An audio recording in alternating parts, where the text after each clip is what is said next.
Swayam Prabha. Digital India. Educated India.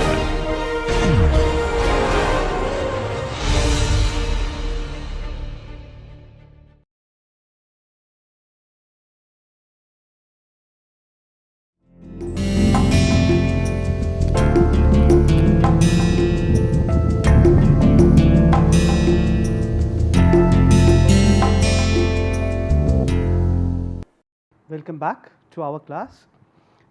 So in the previous session we raised a question. Basically we raised this question: what happens when a function takes an argument? The answer is obvious. It returns a value. For example, the succession function takes 1 and returns the value 2, because the structure of succession is something like, I think I have already given or not. Okay, fine. So the structure would be 0 is mapped to 1, 1 to 2, 2 to 3, 3 to 4, 4 to 5, and so on. Because of this structure, this is the structure of the function, it gets 1, and you see that 1 is mapped to 2. That is the reason the result is 2. This is how a function yields a value. Let us suppose that the only Simpsons are Homer, Marge, Lisa, Bart and Maggie. This is from the famous American animation The Simpsons. So it's, I hope all of us are familiar with it. Now so let us suppose there are just 5 Simpsons and they are the only Simpsons, and nobody else is a Simpson. Then the reference of the concept word Simpson in the sentence Homer is a Simpson will be Simpson. What I mean to say, let us consider the sentence: Homer is a Simpson. Now the meaning of the reference, not meaning of Homer, will be Homer, some person, and you know how Homer looks like, a very peculiar look Homer has, whatever this person, and then Simpson would be a set. We'll see, we'll try to see some kind of a pictorial depiction of that. Thus the function Simpsons, it is actually the reference of the word, concept word Simpson. We can just say that actually this is the reference of this, is this function. It will look like this, because Mr. Bean is not a Simpson, he will be mapped to 0. Friggers is not a Simpson, so he will also be mapped to 0. So dots indicate that, like Mr. Bean, every other non-Simpson is mapped to 0 by this function. It is evident. Therefore, when this function takes this person,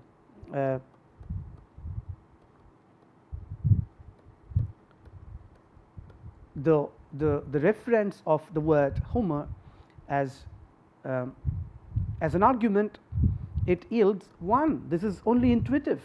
So as we know that succession 4 is 5, because of the internal structure of the succession function, whenever it takes the argument 4, it yields the value 5. So something very similar happens here. Therefore the reference of a declarative sentence is the truth value is a 1 or 0. So a very interesting discussion on this topic is this by D. Lotter, and it was published in Internet Encyclopedia of Philosophy. This is a source. I think you can, if you are interested, you can go to this this link and read about it. Now we go for some pictorial intuition. We know that A belongs to X means that A belongs to the set X. Now one small one small point I want to make. We are not doing any textual exercise right now. Rather, what we are doing is we are trying to understand Frigger from a modern perspective. Not that we are just going by word by word. We are just we are following Frigger absolutely. We are following his text, his textual understanding, and all that. In a sense, it is also personal. The discussion we are having. It is how I understood as somebody who belongs to this time and this space. And I am trying to share my understanding of Frigger, but if anybody is interested, they can all the time read the original texts. So, like Frigger's Begriffsschrift and On Sense and Reference. So, all are translated into English. So, anybody is welcome, everybody is welcome to see that. So, once again, this pictorial intuition is not what Frigger did actually, but this is how this probably will help us understand the reference of a declarative sentence or the reference of a proposition.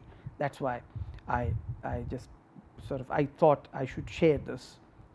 When I assert something, I say that something belongs to a specific set, and when I deny something, I say that something does not belong to a specific set.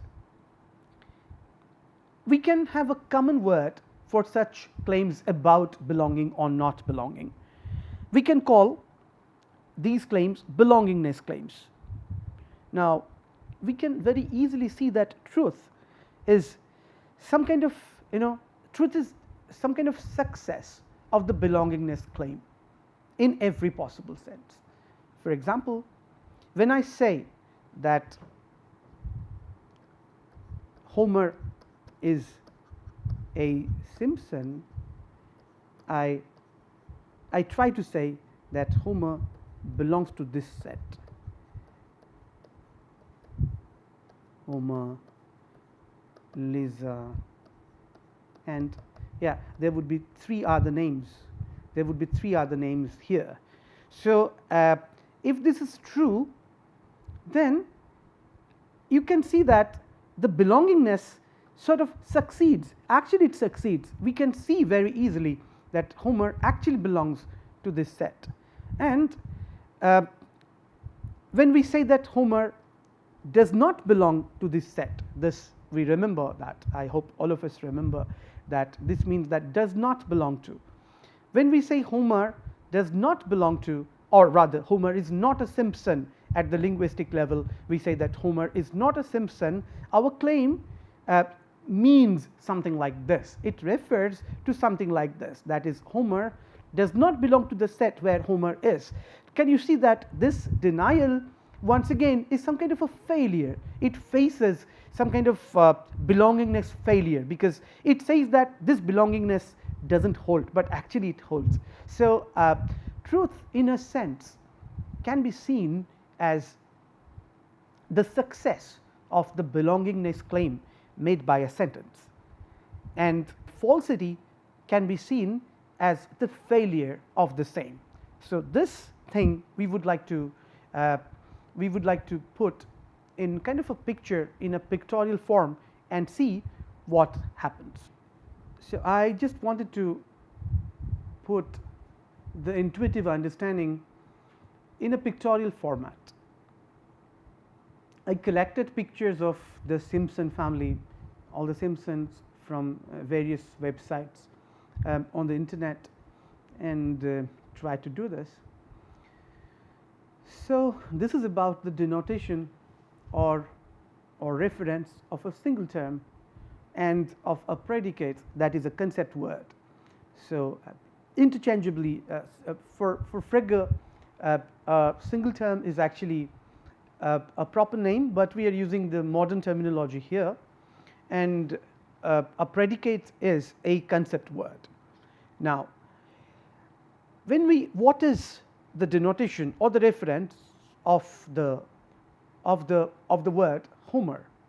It is basically the figure below that, but the reference of the predicate or concept word Simpson is a set like this. So when we say something like, now I would like to put the intuitive understanding in a pictorial form, so that so the understanding becomes easy and handy. I collected pictures of individual Simpsons and the family from different websites, internet websites, and I have put the things together.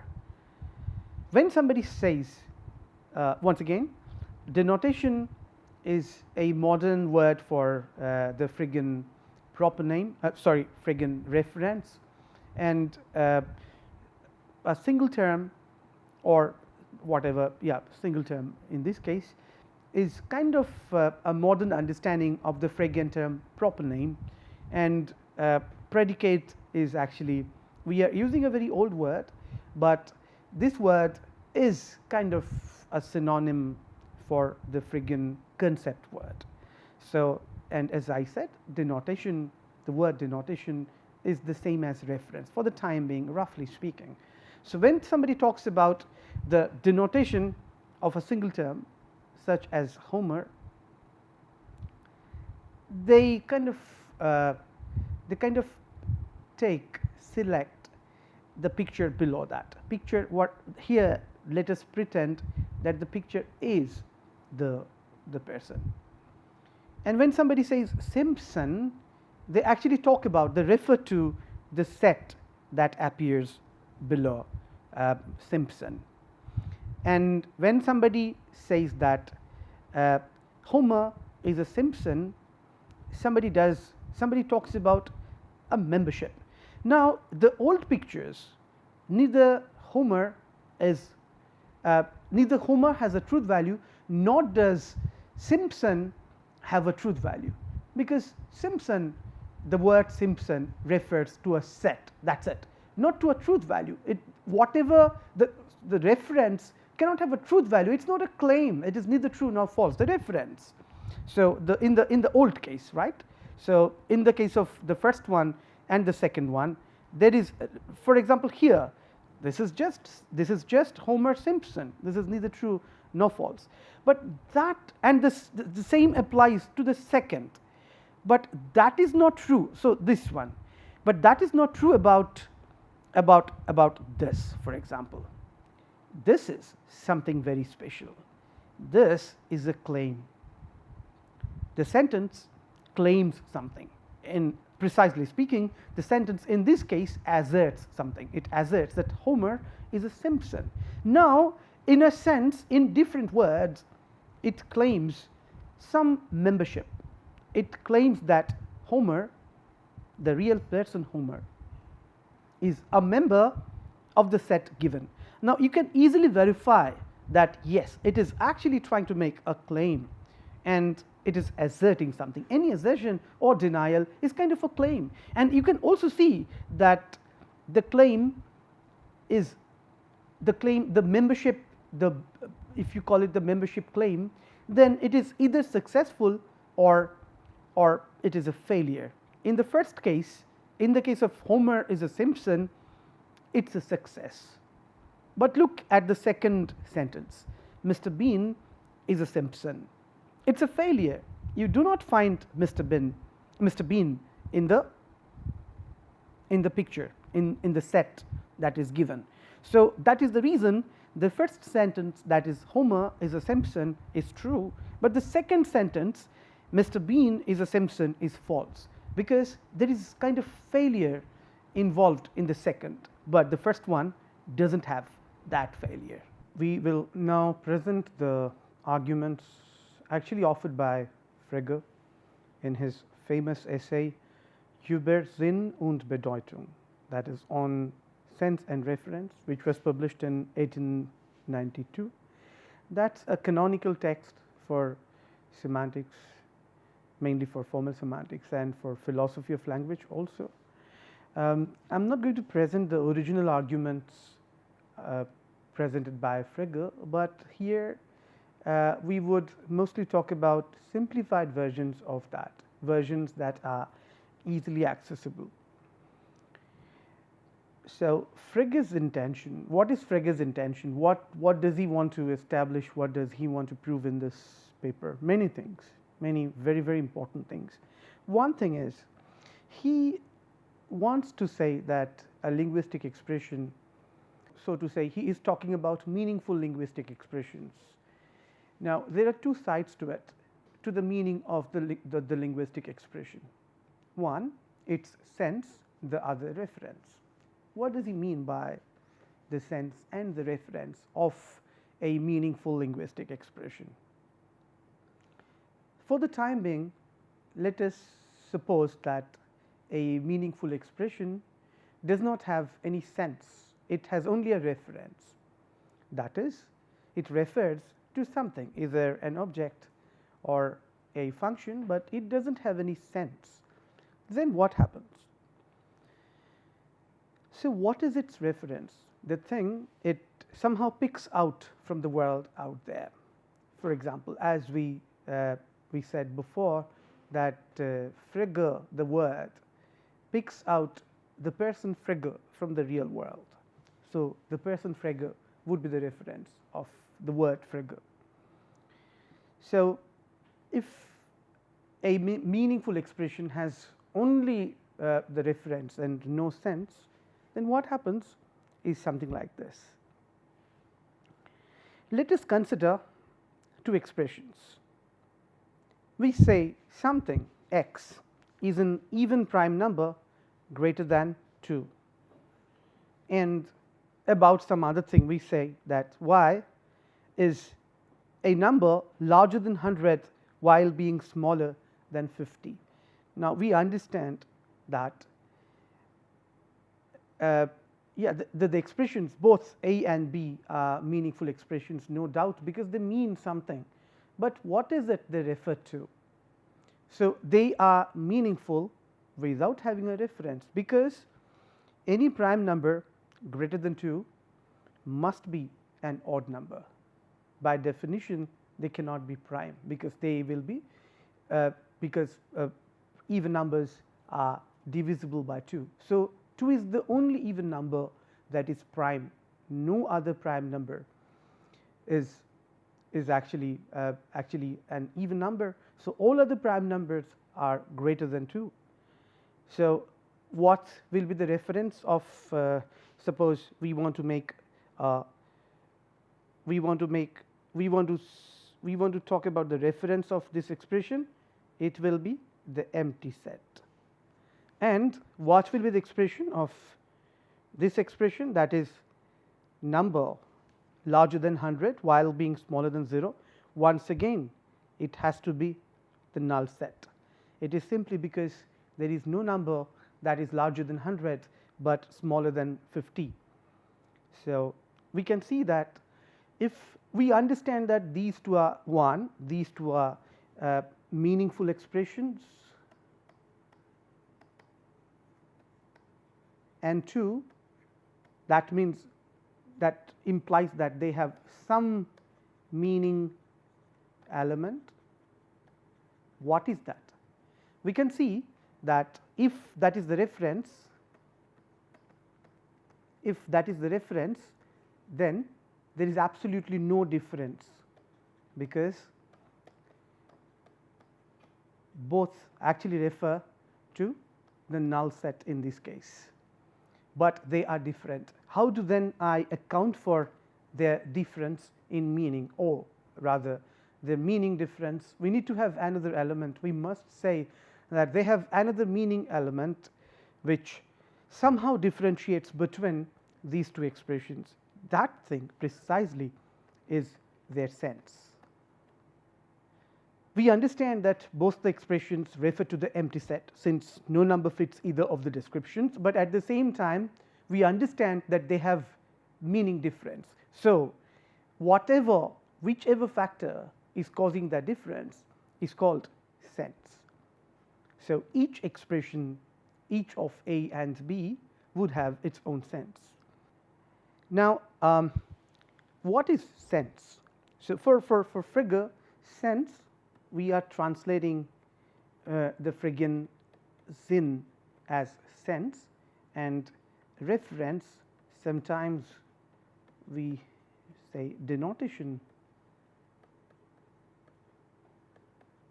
So, that is Bedeutung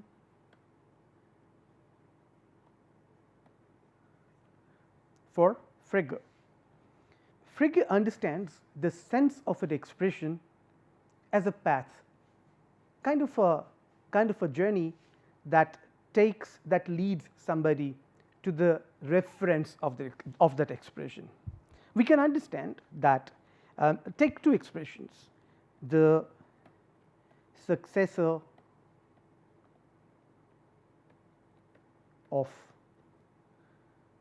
99, which is 100, and also we understand the expression the predecessor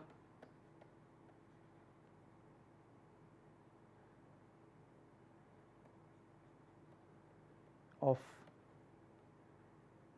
101, which is once again 100.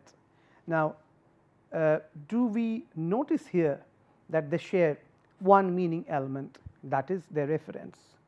Both of them, both the expressions lead one to the number 100, but the paths are different. That the path through which I am led to 100. So, in a sense, 101 comes up with two different things, one kind of a route, and also at the same time this is kind of a metaphorical picture. So, this is the predecessor of 101, and also at the same time, if we go for this, the successor of 99, once again this has got its own root, and the roots meet somewhere. That point is the reference. So, this could be kind of a metaphorical picture Frigger was talking about. So, the sense of an expression L leads the mind, the human mind, who understands the mind that understands the expression to its reference. Not that it must have a reference. If it does not have a reference, then at least it has a sense in order to be meaningful. For example, let us look at an expression like the cats that can dance Bharatanatyam, which is actually it's the null set, it refers to nothing, but then we understand it is because even this expression does have a sense. Now, Frigger would finally argue that even a sentence has a reference, and the reference of the sentence is actually its truth value. We'll see the argument in the next segment. Now, the question is, what is the reference or Bedeutung of a declarative sentence? We know the answer, but the point is, what is the argument? Frigger's argument, in a sense, is based on a Leibnizian principle. Leibniz was a mathematician, a great philosopher. Leibniz said, now we don't, so actually Frigger does not quote Leibniz, he changes the Latin quote of Leibniz, but I quote what Frigger said. So, I do not know how good my Latin is, but I will try to read it. Edem sunt quae sibi mutuo substitui possunt salva veritate. What does it mean? It means something like the following: things that can be mutually substituted, preserving the truth value, are the same. I try to give some kind of a phrase by phrase translation of the whole thing. So, this is a Leibnizian test for checking identity. So, for example, we know that the successor of 99 is the double of 50. The successor of 99 is actually 100. if we can change this expression, if we can replace this expression by this one without changing the truth value of this sentence, then we should say that both the expressions would have the same reference. The references of the expression then are identical. So, in a sense, the Leibniz principle says something like the following, that is, expression E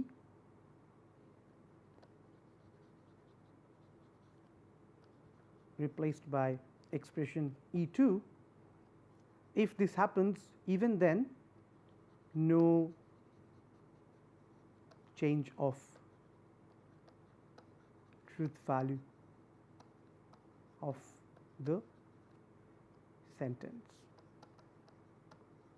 If this is the case, and vice versa, not just this, even E2 replaced by E1, even then there is no change in the truth value. If that happens, as we can see here, if this happens, then we would say that E1 and E2 actually refer to the same thing. So, if this happens, then we are saying, so basically, so salva veritate, which means no truth value change replacement. So, replacement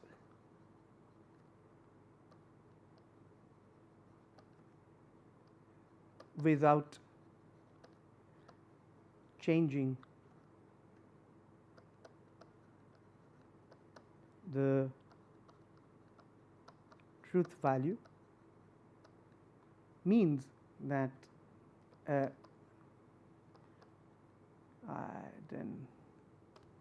identical means that their references are identical. So, because they can be mutually substituted, we must say that then therefore, the successor of 99 and the predecessor of 101 must share their reference. So, this is the Leibniz principle we need in order to understand the Friggen theory about the reference of a declarative sentence or a proposition. Now, we shall see Friggers' arguments on it, the structure of Friggers' argument. We already have discussed the philosophical basis for the argument. Now, we shall discuss the argument and whatever is assumed by the argument. The very argument is, as I said, it depends on Leibniz salva veritate principle. Now, the argument can be represented in general this way. Suppose P is part of the whole W. So, there is a big thing W, and then P is just a part of it, just a part of it. Both P and W share features. They must be made up of common elements and they must be sharing features. Now, the feature, so actually P has multiple features like F1, F2, F3 and so on, and W also has multiple features F1, F2, F3 and so on, and Fn, Fn. Now, the feature x of W that varies with the feature F1 of P must be the feature F1. We need to understand this sentence. The point is, suppose W has like no specific features. I can understand. We can very clearly say that P has specific features like F1, F2, F3 and so on, and W has features like X, Y, Z. I don't understand their specific nature and stuff, but yes, I understand that they are different features. Now, how do I determine? So, and we know that they have shared features. That is agreed upon. We know that yeah, maybe X is F1 or maybe X is F2, but we are confused. We don't know which one is which one. We need to actually determine which feature is, say, f1, we are talking about it. Now, if we see that the feature x of w varies with the feature f1 of the part p, then we say that this x must be the feature f1, although we could not decide. But now we know, because when f1 varies, x varies. So, if x of w varies with f1 of p, then we must say that x itself is f1. The feature y of w that remains the same when the feature f2 of p remains the same must be the feature p1. So, that is a different thing. So, we are now trying to say, suppose p1 whatever is a random thing. Suppose it has got a feature p1 now, and this has got a feature z or anything y. Okay, let us assume y. We can see that when I change all other features, but I do not change p1 of p. When I do that, y does not change, y of w does not change. If that is the case, then I sort of decide that w must be f2. So, this is what is assumed by the argument.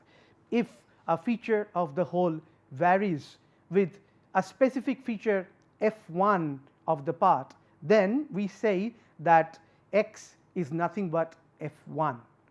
And if the feature y of w, that is the whole, remains the same when the feature f2 of p remains the same, we say that therefore y is nothing but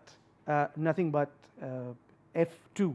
So, this is the argument sort of implicitly given by Frigger, but then we see how it is actually used. We can see this expression: the successor of 99 is the double of 50. Now, let's assume that this sentence definitely it has got both a sense and a reference, right? I don't know which one is which one. So, I can see, but what about its, I don't know, I know its specific features. I understand that this sentence on the one hand carries kind of a thought which is over and above its physical structure, the organization of its words, the speech sounds and everything. So, there is kind of a thought that is expressed, a complete thought expressed by this sentence. And also we understand that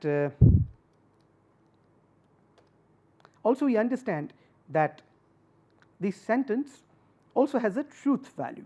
It is because this proposition is either true or false. We understand, we surely know that these two aspects of the sentence exist, but we don't know which one is the reference and which one is the sense, and we cannot see any other general aspect, in any other logical aspect of the sentence. There are many other aspects, maybe some emotional aspect, some subjective aspect, some other things, but these are the objective things that would interest the logician, the thought and the truth value. Now, the question is, what is what? Which one is the sense and which one is the reference?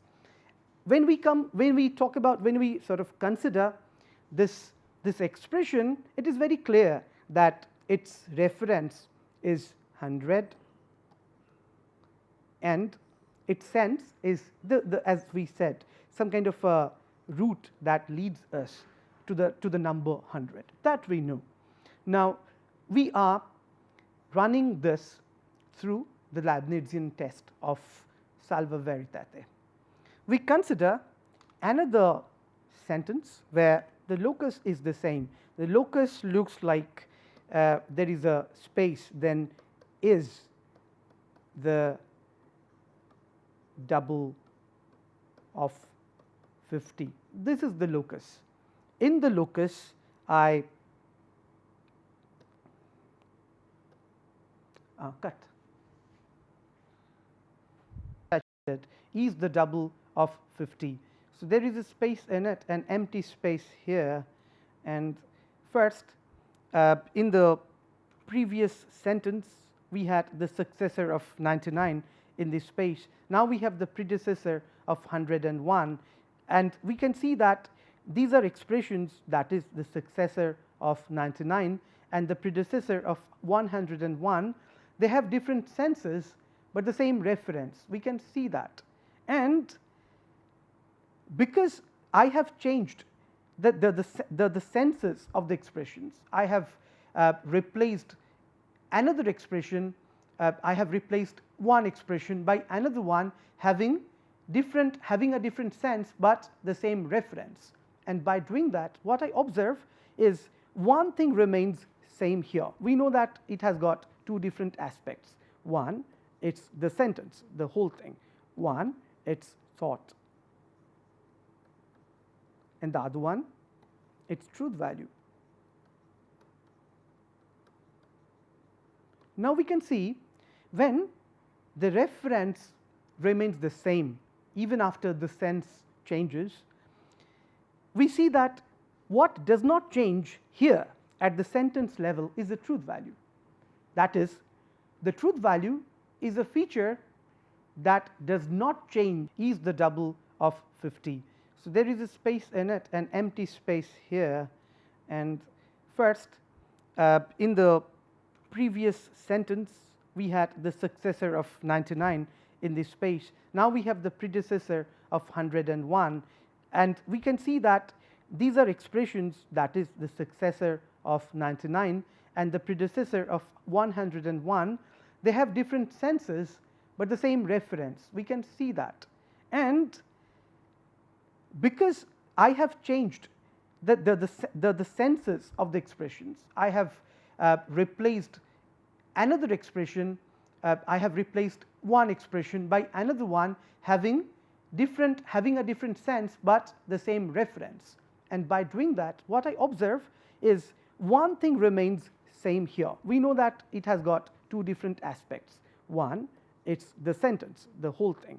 One, it's thought, and the other one, its truth value.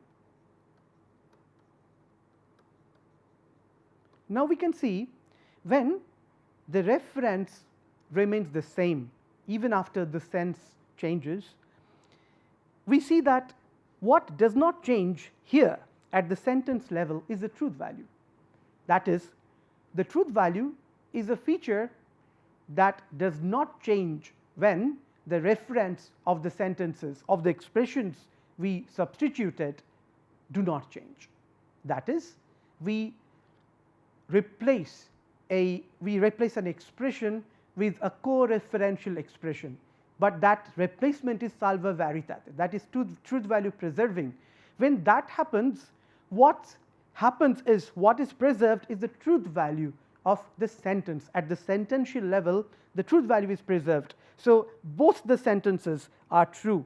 The successor of 99 is the double of 100, and the predecessor of 101 is the double of 100. Both are true sentences, and just by changing their thoughts, I do not change the truth value. That somehow means, now you see that the thought of the sentence varies with the senses of the expressions I substituted. Now, in a sense, according to the Leibniz test, according to our assumptions, this inner sense shows that what changes with the change of sense must be the sense of the sentence. So, the thought then must be the sense of the sentence, and what does not change when when some aspect of the expressions change must be the same thing. So, we can see that the references remain the same, the references of these expressions remain the same. In that case, the truth value of the big sentence does not change. So, then we sort of decide that the reference of the sentence must be its truth value. So, this is so the thought of the sentence, what it conveys at an abstract level, it is not about just the sentence. Every sentence conveys some kind of a thought, must be that its sense, and its truth value must be its reference. So, this is one argument given by Frigger. There is another argument, and also we can see that when we change the expression, we replace the previous expression, that is the predecessor of 101 is the double of 50.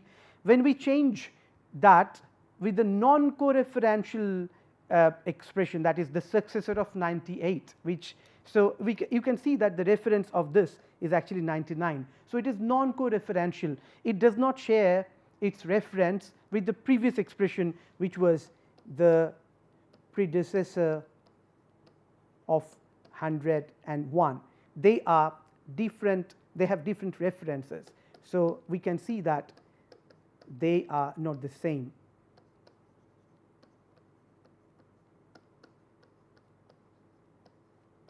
They are not the same. In this case, we see the truth value of the change, the sentence has changed. Now, because the successor of 98 is the double of 100 is not true, it is a false statement. Therefore, that is another test, that is rather another side of the test, which somehow shows that definitely when I change the reference of a part, the truth value of the sentence changes. So, that in a sense tells me, therefore, the truth value of the sentence must be its reference. So, so this is how Frigger argued. So, there is another part of the argument, rather there is another argument Frigger gives. So, this is a summary of the argument. The truth value of the sentence remains the same. I have changed the sense without changing the reference of a part of the sentence. The sense of the sentence has changed, the reference has not. Therefore, the reference of a sentence is its truth value. This is how the entire argument looks like when it is put in an order. Now, argument 2. What is the reference of a linguistic expression? We definitely seek something. If somebody says something seriously, not in a different manner. So, for example, I tell you a story, you know that I tell you a story, then you do not do it. But when I tell you something seriously, when I talk to you in a serious manner, I am not just telling a story, I am trying to communicate something, I am trying to convey some information in that informative mode. When I say something, you look for something, that thing must be the reference of it, because the sense is something we already is there, is common. If you understand something, then you understand its sense. That doesn't mean that you look for its worldly counterpart. You look for its counterpart that would be there in the world out there. But when somebody says something seriously, whatever is sought in the reality is the reference of that. We just assume this, and the assumption looks perfect. Then suppose this man, this guy is the speaker and this guy is the hearer, and so this guy, the speaker, says Homer, and then the hearer's mind somehow picks out this thing, this element, you call it an object, which is actually the person Homer, and also assume that Simpsons are all real, they are real characters, they are not part of any story, or they are not any animation or anything. So, then assuming that when the speaker says Homer, the hearer sort of looks for this person, or somehow picks out this person from the reality, and then when the speaker says is a Simpson, once again the hearer's mind would pick out a set, something like this. It is a set, it is not one individual, it is a set, or it could be a function, it could be just a function which I did not give here. Writing a function is way more difficult than writing a set. So, I am just using the set talk here. So, is a Simpson, the moment is a Simpson is said, this is sought, this thing is sought in the reality. Now, what happens when somebody says Homer is a Simpson? This is a sentence. What is now sought in the reality is something like this. Is it the case that Homer belongs to the set of Simpsons? Isn't it? So that means what is actually sought here is the truth value of it. Is it true? That is the claim true or not? So its truth, as I said, is kind of a success of its membership claim, and its falsity is the failure of its membership claim. We can in this case see that, well, the hearer can somehow see that there is success. So the claim is successful. In that case, it is true. So the membership claim, what I mean by claim is the membership claim made by the speaker here is sort of true because, yes, I can see the membership. So what I look for in the world is the correspondence between any fact and whatever has been said. Now, the correspondence is the truth value of it. Rather, to be more precise, the correspondence is the truth value, is the true, and the non-correspondence is the false. So that means correspondence is 1 and non-correspondence is 0.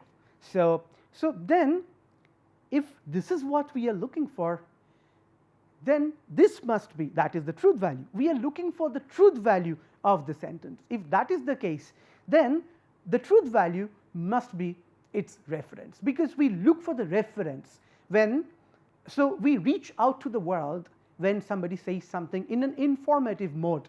But if you go for the storytelling mode, it is different. We are happy just with the thought of it, just with the sense of something.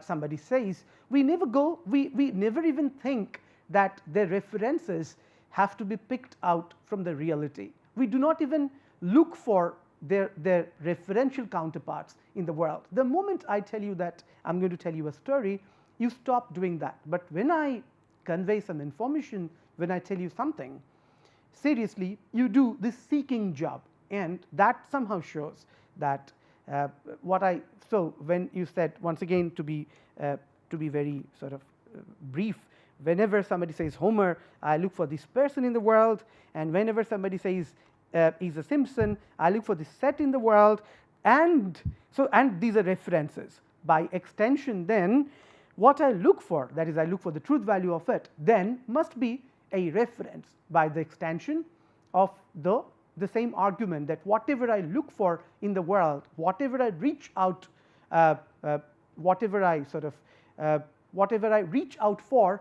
is the reference. Then, because I reach out for the truth value of a sentence when I hear it, the truth value must be its reference. So this is another argument given by Frigger. We are now in a position to start studying the semantic systems. Before we do that, we need to understand a few features of any semantic system, which is very important for us. The first feature is its truth conditionality. What does that mean?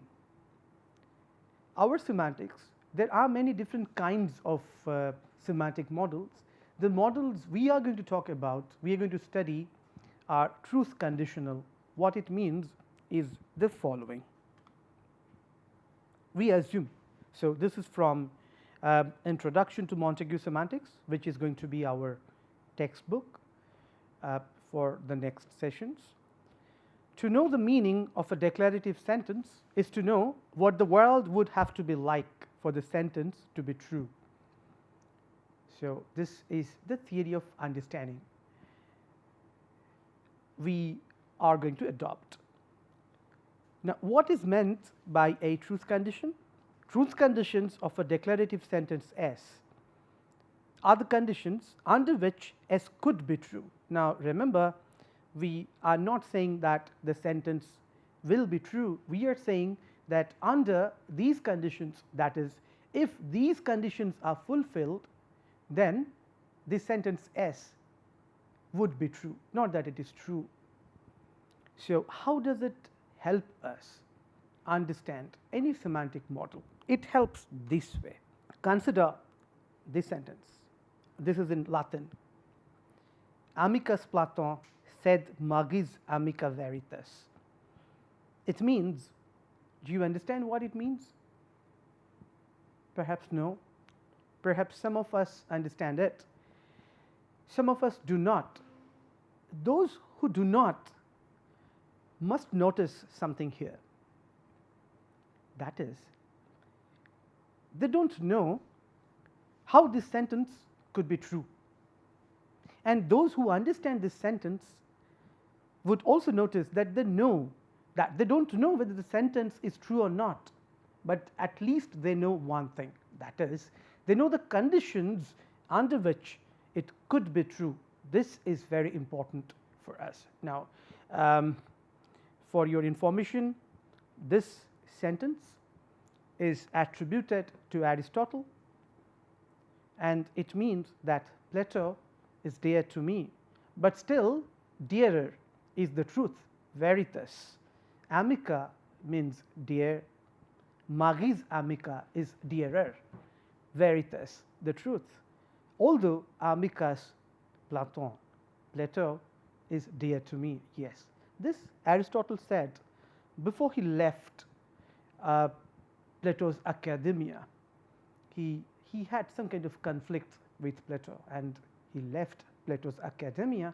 Before leaving the institute, he said this. He wanted to say that he was leaving the institute, he was quitting for the sake of truth, because truth was very dear to him, even dearer than his own teacher Plato. We now consider another sentence. Once again, we assume that this person is actually talking seriously to this person. So, this person is the speaker and this person the hearer. Now, this person says, the speaker says, Homer is in his home, and all of us understood this sentence. What is meant by our understanding? We notice that we understand this. The moment we understand this sentence, we understand, we sort of, in a sense, we can list out the conditions under which this could be true. What are the conditions? Roughly, those are these ones. Those are, there is a man called Homer, because we get this his, and then he owns a house because we are talking about his house. Right now, he is there in his house. So, if these conditions are fulfilled, then this sentence must be true. We understand that. So, that means, in a sense, understanding this sentence means knowing or kind of having a list of conditions under which this sentence could come true. The conditions that would make the sentence true, not that the conditions hold, they may or may not hold. The point is, if they hold, then the sentence will be true. If they do not hold, the sentence will be false. So, this is what we understand by truth conditionality. Now, every semantic model we would consider would be truth conditional. There is another feature of any semantic model. We need not discuss it in details in this session, but we can just sort of introduce the topic, and then it will be enough for today, and then in the next session we can resume our discussion. So, the semantics or the semantic models we shall be considering will also be model theoretic. What does that mean? The model theory was pioneered by logicians like Tarski in the last century. So, it is about, so the point is a sentence is neither true or false, or rather not that a sentence, some sentences must be true in all situations, but some sentences are true or false only depending on some extra linguistic conditions. Those extra linguistic conditions would somehow constitute the model of a universe, and we can evaluate those sentences only on the basis, only against that constructed model. Without that model, those sentences will not have any meaning. We will differentiate between two sets of sentences.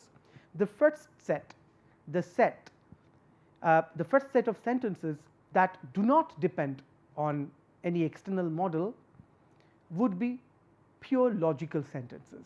Sentences like something like, for example, P and Q implies Q, which means that if it is true that P and Q, then it is true that Q. So, we can have an instance, we can instantiate this, and we can say that if both Ram and John are philosophers,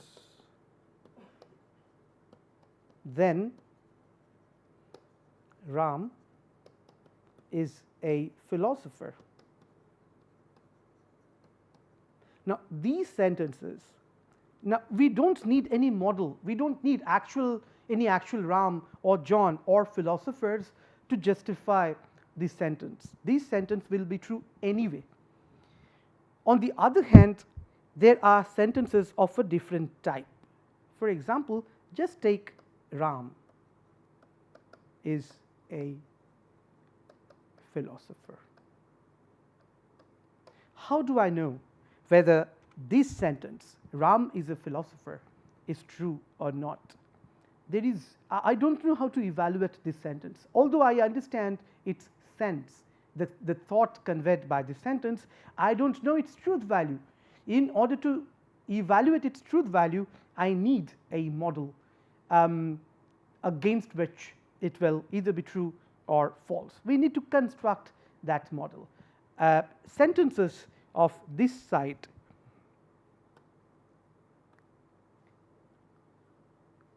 are pure logical sentences, and this is the subject matter of pure logic.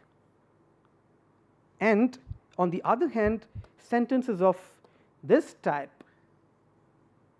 will be part of formal semantics. In a sense, logic is included in semantics. We will see that also logic is that part of semantics which can be tested, which can be evaluated without going for the model. But for these sentences, so there is an area of formal semantics that very heavily depends on the extra linguistic conditions, on models. We will see what this word model means in the next session.